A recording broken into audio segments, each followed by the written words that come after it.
नमस्कार दोस्तों, welcome to SG sociology. इस सीरीज़ में हम बात करने वाले हैं पीजीटी सोशियोलॉजी से रिलेटेड मोस्ट इम्पॉर्टेंट पॉइंट्स के बारे में।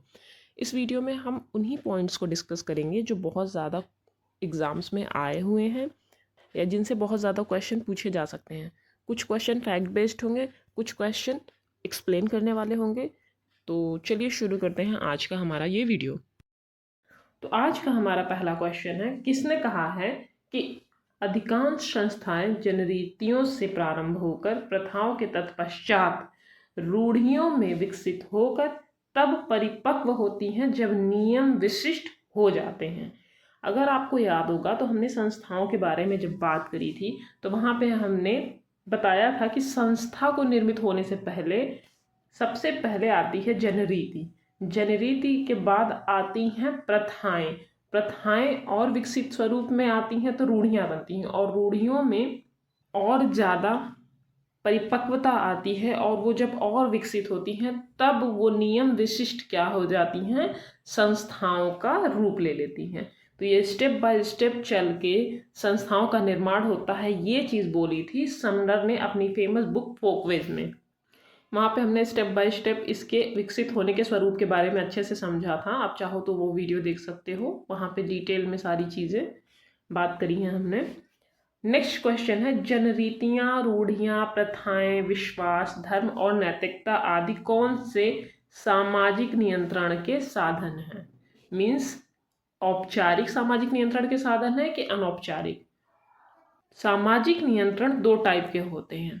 पहला औपचारिक, जिसके अंतर्गत कानून, राज्य, कारावास आदि चीजें आती हैं। और दूसरी तरफ जब हम अनौपचारिक साधन की बात करते हैं तो वहाँ पे चीजें आ जाती हैं ये सारी, जिसमें जनरीतियाँ, रूढ़ियाँ, प्रथाएं, ये सारी चीजें होती हैं जहाँ पे नियम कानून कोई प्रॉपरली लिखित रूप में आपको नहीं मिलेंगे। ये चलते चले आ रहे हैं समाज के लोगों के द्वारा पीढ़ी दर पीढ़ी हस्तांतरित होने वाले व्यवहार हैं।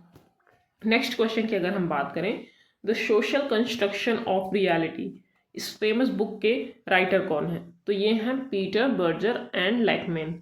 और इस बुक में इन्होंने बताया है कि रियलिटी होती क्या है, यानी जो सामाजिक वास्तविकता है, जिसे आप बोल रहे हो कि ये वास्तविक स्वरूप है समाज का, या समाज में ये चीज़ें होती हैं, या ये व्यवहार होता है, ये नियम है, या औरतें घर का काम करेंगी, पुरुष बाहर का काम करेंगे, ये सब जो एक हमारे मस्तिष्क में वास्तविकता बनी हुई है समाज के स्वरूप की, वो कैसे बनती है?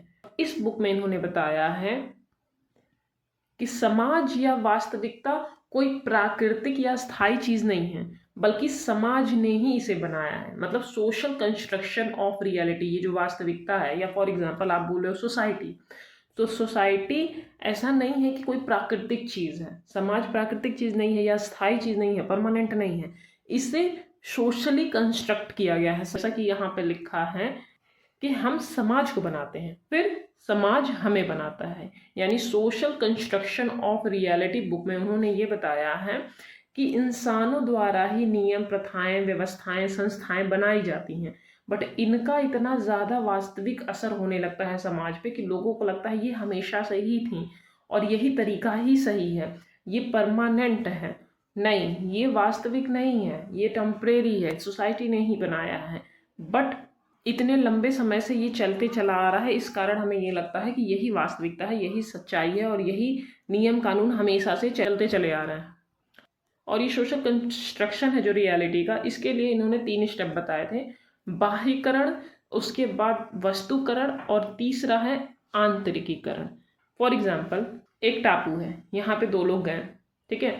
एक ने डिसाइड किया कि वो जाएगा बाहर से, जंगल से लकड़ियाँ वकड़ियाँ काट के लाएगा, और उसको वो काम अच्छा लगा, उसने डिसाइड कर लिया, वो लेके आया। तो दूसरा जो यहाँ पे था उसने उस खाना वाना बनाया, दोनों ने खाया। अब ये जो कार्य था इन्होंने अपनी चॉइस से पसंद किया। एक को बाहर जाना अच्छा लगा, उसने वो काम चूज कर लिया, एक को खाना बनाना सही लगा, उसने चूज कर लिया। धीरे धीरे धीरे धीरे यही काफी लंबे समय तक व्यवहार चला, यानी बाह्यकरण है ये इन दोनों के व्यवहार का। अब अगर ध्यान से देखो, अगर ये आदमी बाहर जाके लकड़ी ला रहा है और ये एक औरत है जो घर पे अपना खाना वाना बनाएगी, तो ये कहीं रिटर्न नहीं था, कोई नियम नहीं था, कोई प्रेशर नहीं था इन दोनों पे, इनका खुद का डिसीजन था। बाद में इनके बच्चे हुए, इनके बच्चों ने क्या देखा कि फादर जो है वो लकड़ी ला रहा है, माँ जो है वो अपनी खाना बनाने वाले काम को कर रही है। तो इनके दिमाग में ये सारी चीज़ें इतने लंबे टाइम तक, जब तक वो बड़े होते हैं, बैठ जाती हैं कि जो मेल है वो बाहर जा रहा है और जो फीमेल है वो घर में रह के खाने बना रही है। ठीक है, तो ये जो व्यवहार है ये क्या है, वस्तुकरण है उस व्यवहार का जो पहले बाह्यकरण था। यानी बाहरी जो इनका काम था वो अब अभ्यासित हो चुके हैं अपने व्यवहार को करने के लिए, और वो सारी चीज़ें अब जब इनकी नई जनरेशन आ रही है वो देख रही हैं। तो ये जो व्यवस्था बनी कि कौन बाहर जाएगा कौन घर पे रहेगा, ये वस्तुकरण हो गया।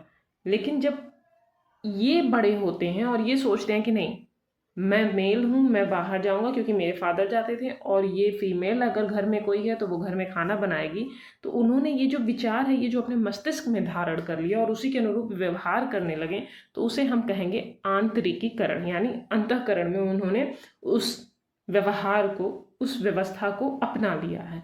तो कोई भी समाज जो है उसका स्ट्रक्चर बनता जो है, या वहाँ पे जो चीज़ें चल रही हैं, चाहे विवाह को आप ले लो कि मेल फीमेल को शादी करना चाहिए, उसके बाद अपना जीवन एक साथ बिताना चाहिए, या शादी से पहले मेल फीमेल को साथ नहीं रहना चाहिए, इस तरह के विचार हमारे दिमाग में कैसे आ रहे हैं? वो सारी चीज़ें जो हैं हमारी सोसाइटी में ही लोग बनाते हैं, यानी हम समाज को बनाते हैं। और फिर उसके बाद जो लोग ये सोसाइटी में ये सारी धारणाएं बना देते हैं, फिर वही धारणाएं हमें बनाती हैं। यानी हम समाज को बनाते हैं कि ये व्यवस्थाएं हैं, ये नियम है, ऐसे ऐसे करना है बाह्यकरण द्वारा। फिर जब वो वस्तुकरण हो जाती हैं, यानी वो व्यवस्थाएं, वो व्यवहार, वो रीति रिवाज प्रचलन में आ जाते हैं, तो वो व्यवहार हमें बताते हैं कि हमें कैसे व्यवहार करना है। यानी फिर समाज हमें बनाता है कि आपको शादी से पहले मेल फीमेल एक साथ नहीं रह सकते, या आपको अगर काम पे जाना है तो उसके लिए आपको इतने बजे से इतने बजे उठना है, लोगों के बीच व्यवहार कैसा करना है, अगर संस्थाएं हैं तो उनका रोल क्या है, धर्म है तो उनका रोल क्या है, शिक्षा व्यवस्था है तो उसकी क्या जिम्मेदारी है समाज के प्रति। तो इस बुक में मेनली पीटर एंड लैकमैन ने ये बताया है कि जो रियलिटी है वो सोशली कंस्ट्रक्टेड है। नेक्स्ट क्वेश्चन की बात कर लेते हैं, आणविक परिवार और गृहस्थ परिवार की अवधारणा किसने विकसित की है? हमने इसके बारे में बात करी थी। 3 टाइप के फैमिली के बारे में जिमरमैन बात करते हैं, जिसमें आणविक परिवार यानी ऑटोमेस्टिक फैमिली, गृहस्थ परिवार यानी domestic family, and third type भी एक है जिसके बारे में हमने काफ़ी अच्छे से बात करी है। आप कमेंट में बताओ कि कौन सा टाइप है जो जिमरमैन ने फैमिली का तीसरा वाला बताया है। नेक्स्ट क्वेश्चन है, किसने कहा है सामाजिक विघटन एक प्रक्रिया है जिसके द्वारा एक समूह के सदस्यों के बीच संबंध टूट जाते हैं या समाप्त हो जाते हैं? तो इसे बोला है एलियट और मैरिल ने। इसे याद रखने के लिए आप विघटन का ट ले लो। देखो, सामाजिक विघटन की ये बात हो रही है, और परिभाषा में क्या बात हो रही है, जहाँ पे एक समूह के सदस्यों के बीच क्या है, संबंध टूट रहे हैं। तो यहाँ पे ट है, और बोला किसने है, तो इलियट में से आप ट ले लो। ये 3 ट मिला के आप याद रख सकते हो कि सामाजिक विघटन की प्रक्रिया के बारे में ये किसने बोला है कि वहाँ पे लोगों के बीच के संबंध टूट जाते हैं, तो इलियट एंड मैरिल। नेक्स्ट परिभाषा हम देख लेते हैं किसकी है, ये अपराध से संबंधित है। अपराध वह क्रिया है जिसे राज्य ने सामूहिक कल्याण के लिए हानिकारक घोषित किया है और जिसके कर्ता को दंडित करने की शक्ति राज्य में है। तो ये बोला है लैंडिस एंड लैंडिस ने। नेक्स्ट क्वेश्चन है, भारत में पिछड़ा वर्ग आयोग का प्रथम सभापति कौन थे? प्रथम की बात हो रही है और पिछड़ा वर्ग आयोग की बात हो रही है। प्रथम यानी काका कालीलकर। द्वितीय पिछड़ा वर्ग आयोग के सभापति कौन थे, उसको आप कमेंट बॉक्स में बताओगे। किस जनजाति में भातृक बहुपति विवाह का चलन है? तो मेनली खस, टोडा, कोटा, नायर आदि जैसे जनजातियों में बहुपति विवाह देखने को मिलता है। नेक्स्ट क्वेश्चन है, रामपुरा गांव का किस भारतीय समाजशास्त्री ने अध्ययन किया है? तो ये किया है एम.एन. श्रीनिवासन।